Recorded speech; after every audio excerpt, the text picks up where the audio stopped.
प्रेम हे खरंच हृदयातून होतं का मेंदूतून होतं? आपण एका प्रेमाची गोष्ट करतोय का आज? येस. मला असं वाटतं की प्रेम हे दोन्हीकडनं होतं आणि त्याच्यामागे सायंटिफिक जर तू विचारलंस तर आयुर्वेदात मनाचं स्थान सांगितलंय.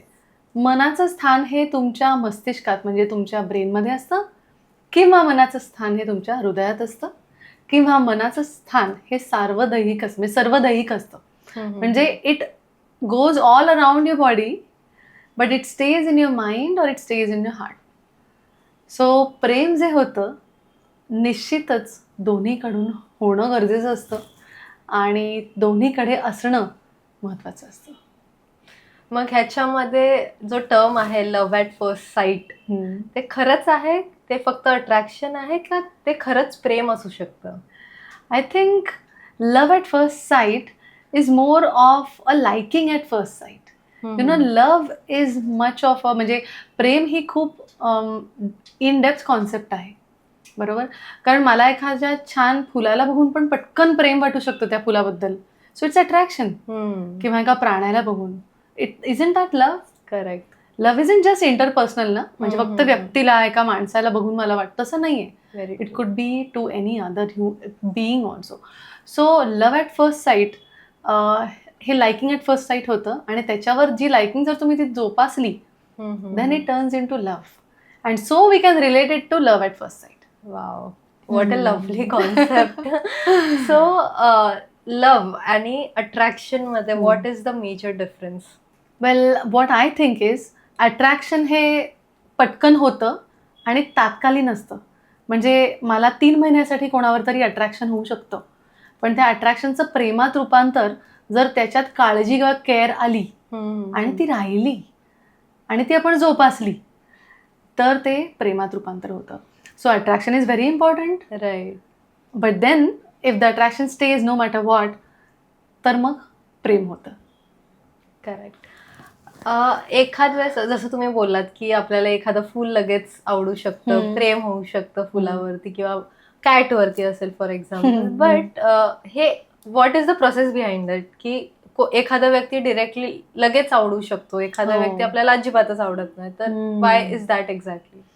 ह्याचं एक छान उदाहरण म्हणजे कधी कधी काही व्यक्ती आपल्या घरात येतात किंवा आपण कोणाला तरी बघतो जे आपल्याला माहिती नसतात आणि त्या इन्स्टंटली आपल्याला आवडतात, एकदम आपण आकर्षित होतो त्या व्यक्तींकडे. राईट.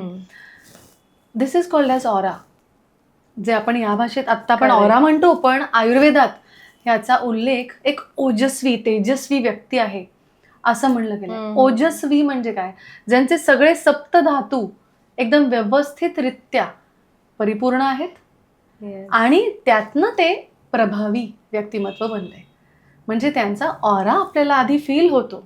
आपल्याला माहिती नसतं का त्यांचं नाव, ते काय करतात, कुठून आलेत, त्यांची काय परिस्थिती आपल्याला काही माहिती नसतं, पण एक इन्स्टंट जसं की अमिताभ बच्चन जर आज आले तर सगळे आपण त्यांच्याकडे बघत बसतो. आज त्यांना न माहिती असलेल्या परदेशात जरी गेले, जिथे ते माहिती नाहीये, एखाद्या गावात गेले तरी माणसं त्यांच्याकडे बघत बसतात, कारण त्यांचा ऑरा एवढा ग्रँड आहे. करेक्ट. आणि तो त्यांनी जोपासलाय. आपण त्यांना का एवढे मानतो की माझा हिरो किंवा heroine, because they are taking good care of themselves. त्यांचं व्यक्तिमत्व किंवा ऑरा एक आहे की ते ओजस्वी आहेत म्हणून. So coming back to your question, that is one of the prime aspects of a personality, की पर्सनॅलिटी वाईज आपण हाऊ यू रेडिएट.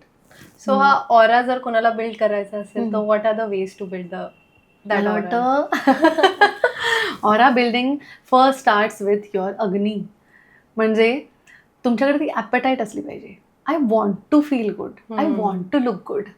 हे वॉन्टिंग आहे ना, I want to digest the food, हे तुमच्या स्टमकनी सांगितलं पाहिजे. Right, right. जर निराशा असेल, मला हे खावंसच नाही वाटत आहे, तर मी चॉकलेट केक खाल्ला तरी मला लूज मोशन्स होणार आणि मला नाही खावंसं वाटत असेल, चांगल्यात चांगली गोष्ट खाऊन पण आपल्याला त्रास होणार.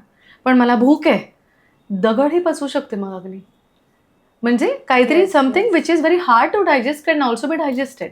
सिमिलरली ऑरा बिल्डिंगसाठी पहिली तुमची ताकद असली पाहिजे, अग्नी असला पाहिजे तुमच्या पोटात, तुमच्या मनात आणि तुमच्या पूर्ण शरीरभर.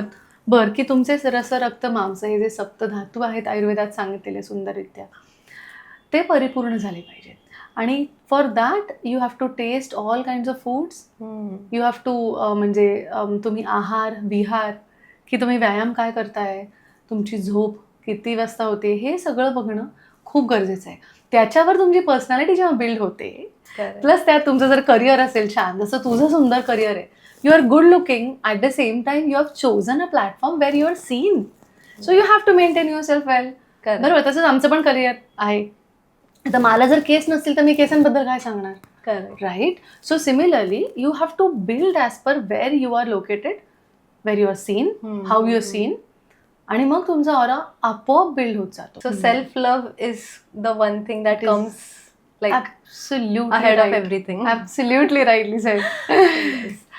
ओके, सो जेव्हा प्रेम होतं तेव्हा मेंदूमध्ये नेमकं काय होतं, कुठले केमिकल्स चालतात आणि एक्झॅक्टली व्हॉट हॅपन्स? आतिशबाजी फूट जाती है. Fireworks in the sky. So जेव्हा प्रेम होतं तेव्हा त्या गोष्टीला किंवा त्या व्यक्तीला तर माहितीही नसतं की प्रेम होत आहे. बरोबर. म्हणजे प्रेम कोणावर जरी तरी प्रेम कुठे होतं, मनात, आपल्यात होतं ना प्रेम. So all the chemical reactions that take place in our, भरपूर न्यूरो ट्रान्समिटर्स फायर अप होतात. ओके, हॉर्मोन्स सगळे चलबिचल होतात, आपल्याला उत्साह, एक एनर्जी येते, एक वेगळी एनर्जी येते, राईट?